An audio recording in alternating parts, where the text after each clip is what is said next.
800. Jeans. Yes, there are 2 G's. I want to go. Okay. Gopher, Doc, Isaac, and Captain Steubing. Yeah! Lori Vallow Daybell, known to the world as one half of the Doomsday couple, but there's more to her than that. We found 7 things about her you may not have known until now. All right, before we kick off our latest episode of Sidebar, we gotta thank our sponsor of this video, YouGov. So YouGov is the go-to side hustle for so many people. It pays to give your valuable opinions. You see, as a member, you're gonna earn points for giving your actual opinions that matter by completing short surveys and polls. It's free to join and so easy to use to get extra cash. Here's how it works. You earn points by completing short surveys and polls. You can do surveys when you have some downtimes on the weekend, and the extra cash that you earn goes towards doing things that you love to do, like watching Marvel movies, golfing, shopping. Those are actually some of the things I like to do, but you get the point. You can answer questions about health, politics, personality, even cats and dogs. And once you get enough points, you can turn them in for gift cards and cash incentives. All you got to do is click the link in the description box below, and then you can start making some extra money on your own schedule. I'm Angenette Levy, and welcome to Law and Crime's Sidebar podcast. Lori Vallow Daybell has spent the week in a courtroom in Ada County, Idaho, that's in the Boise area, and this is where jury selection has been taking place. Judge Stephen Boyce has barred cameras from Lori Vallow Daybell's trial, but a courtroom artist is capturing images of the process. Opening statements are scheduled for Monday, April 10th, and Law and Crime will have those covered for you. But back to Lori. We know that she's incredibly religious, that she was raised a Mormon. She met Chad Daybell while she was still married to her late husband, Charles Vallow. Chad Daybell is a self-proclaimed prophet, author, and podcast host. Chad will be tried separately for the murders of Lori's children, Tylee Ryan and J.J. Vallow, and Chad's wife, Tammy Daybell. Lori is accused of murdering Tylee and J.J. and conspiring to kill Tammy. She's also accused of using Social Security benefits for J.J. and Tylee after they died. Lori lived in Arizona when she met Chad and then later moved to Idaho, where he lived. Chad is Lori's 5th husband. We've heard from Lori in an interview with police in Arizona after her brother Alex Cox shot her 4th husband, Charles. Take a listen to a little bit of that interview. Lori really has a gift for gab. He was just so angry, like super scary. Did you know how you take your phone away from like a 16-year-old and they freak out? Like their world disintegrates. Like I've taken my phone away from a 16-year-old boy before, and he's like wanted to kill himself because like they kidnapped him. That's how it was. It was like, is something on his phone that he does not want me to see, that he was like freaking out, like to the point where I thought he would hit me in the back of the head to get the phone. Okay. So you thought, and not, I don't want to put words in your mouth, but you thought it was possible that he was going to hurt you. Absolutely, he was going to hurt me and Tylee. Okay. Not JJ, he would never hurt JJ. Okay. And he hurt my brother, like he was going like ballistic about, it was bad. Okay. John Glatt is the author of the book, The Doomsday Mother. So he knows a lot about Lori Vallow Daybell, and he is here with us to discuss these 7 surprising facts about Lori Vallow Daybell. So John, welcome to Sidebar. Thanks for coming on. Thanks for having me. It's good to see you. I'm really interested in hearing about how you became interested in this case and why you wrote the book. Yeah, well, I think like a lot of other people, I read about it very early on when they were still looking for the, JJ and Tylee, where are the children? I got interested. I've written a lot of true crime books, but I just thought this really piqued my curiosity. I wanted to find out more, and I took it to my publishers, Martin's Press, and they commissioned it. So I went ahead. Did you talk to a lot of people who knew her? Oh, yes. Yeah. I mean, I spoke to a lot of her friends, whatever. I spoke to Kay and Larry Woodcock briefly, though they wouldn't be quoted in the book because they were doing their own. But I spoke to a lot of people that knew them. especially spoke to one of Laurie's best friends at school, who knew her very well, that gave me a lot of new insight into her. Hmm.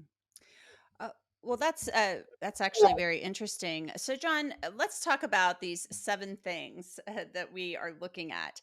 Things some people may not know. People who follow this case incredibly closely may be aware of these things. But one of the things that shocked me when I was looking at this topic was the fact that Lori Vallow Daybell was a contestant on the Wheel of Fortune. I had no idea. So let's take a quick look at one of the clips, and then we'll talk about it. Hi, how you doing, Lori? I'm good, Lori how are you? Ryan from Austin, Texas. That's right. Hairstylist in Austin, hey? That's right, the best. How's the hair in Austin? It's good. Good. Us is a happening place. Probably thanks to you. Pretty much. Talk about your family a little bit. I have a wonderful husband, Joseph, at home, who is watching our 2 beautiful children, Colby, who's 7, and Tylee, who is 1. Yeah, what do you guys like to do for fun? We like to play all kinds of sports on our 3 acres.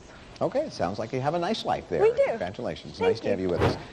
John, what do you think of that? How does Lori Vallow Daybell end up on the Wheel of Fortune?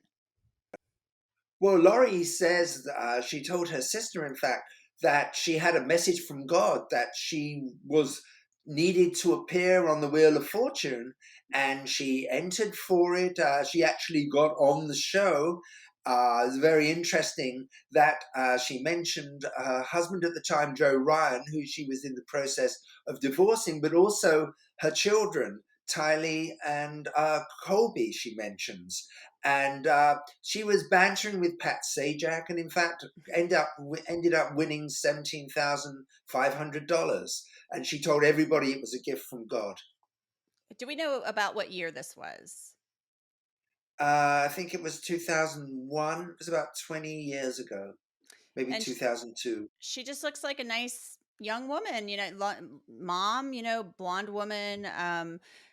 I guess when I watched that clip, I was shocked because it seems like a much different person than the person we see now. We only know her through this case. So she, even back then, she's talking about getting messages from God, and it sounds like believing in some type of religion. Oh yes, I mean this goes back, predates that even. She was always talking that she was in contact with the spirits from behind the veil. Especially, this is another point. Her late sister Stacy, who died of diabetes many years earlier, she believed that she, spoke to her every night, and that Tylee was actually the reincarnation of her dead sister Stacy, and she firmly believed that. So she did this for many years. It wasn't something new. Interesting. Okay, so let's get to that part because you said that she believed that Tylee was the reincarnation of her dead elder sister Stacy. Let's talk about that. Tell me about this. Well, Stacy had an eating disorder, and I think she was like 5 or 6 years older than Laurie, and she died very tragically because she wasn't taking her medicine and she wasn't eating, and she died of sort of diabetes-related things. The family were very upset, and Laurie became very close to Stacy's daughter, also called Melanie, and became like a second mother to her. And she was convinced that she would, she was in constant contact with Stacy. Let's talk about this now, John. It sounds like Lori Vallow Daybell dances to religious music in front of her room-length mirror late at night. What do we know about this? Well, this goes back a long way. I mean, she even had her third husband, Charles Vallow, give her a special room. He built a special room with a full-length mirror, and late at night she would just turn on the music and dance in front of it. And this is something she did constantly. Wherever she lived, she always had mirrors up and she would dance. And in fact, I understand that when she was in jail, the inmates would say that she still danced late at night in her cell, in fact. So this was just how she communicated with God, I guess. I'm not sure. So this is something that she's been doing for a while. Oh, absolutely, yes. Mm-hmm. Mm-hmm. Yeah. Okay, let's talk about this. Her bedroom closet portal, where she believed that Chad spiritually visited her late at night. Tell us a little bit about this, John. Yeah, she told her best friend Melanie Gibb that wherever Chad was, he would come and visit, and they had a special portal in her bedroom closet. Although he didn't come physically, he came spiritually, and they would be able to talk and pray together and commune, and make their plans, for the end of the world and how they were going to, lead the 144,000 chosen people to the next life. Interesting. Next up, let's talk about this, John, how she persuaded inmates to make her red lipstick out of Jolly Rancher candies and eyeliner from pencils for her court appearances, convincing other people to do this for her. Why isn't this something maybe that she could have done for herself? Obviously, this is somebody who is concerned about her appearance. Oh, absolutely. I mean, Laurie was a total narcissist. I mean, and she really cared about her appearance, and she liked to look the best in court. And I think she befriended the other inmates, who were more experienced. They'd been there longer than her when she was first arrested, and they taught her how to make, bright red lipstick out of Jolly Rancher candy. And you can see in the videos of her court appearances this, garish red lipstick that she had.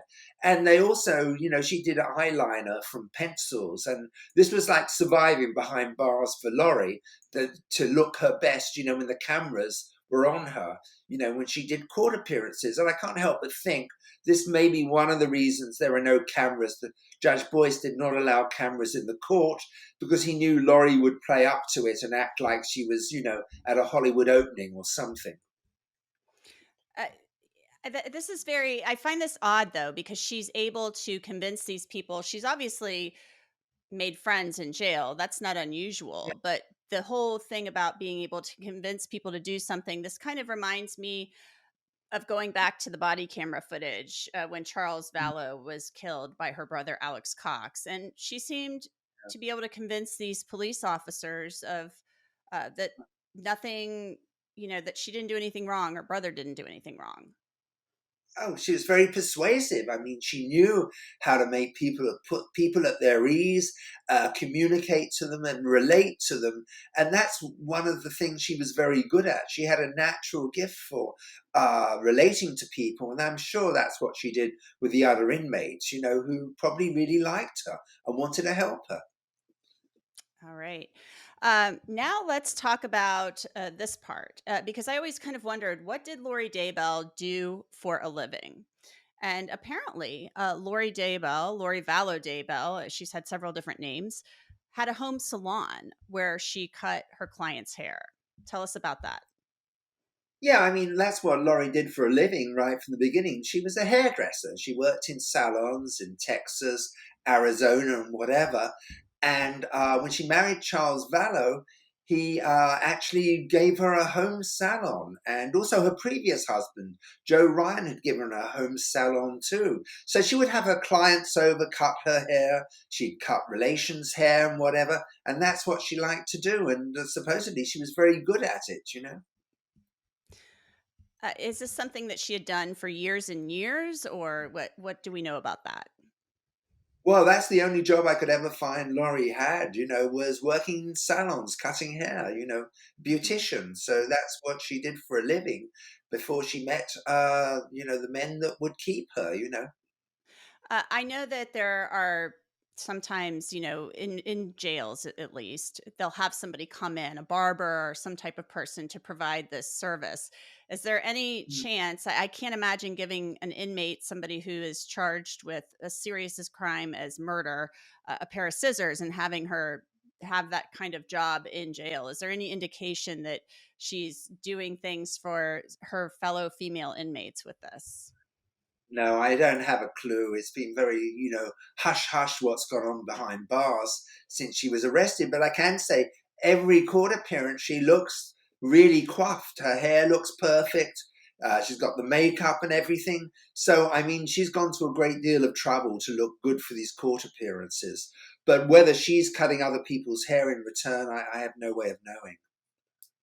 Okay, interesting. That's just something I wondered about since she seems to be very focused on appearance. Our next topic here, our next little factoid, is the fact that she competed in a beauty pageant. So, is this something in your research that you found that went on for her whole life, or talk to us a little bit about what you discovered?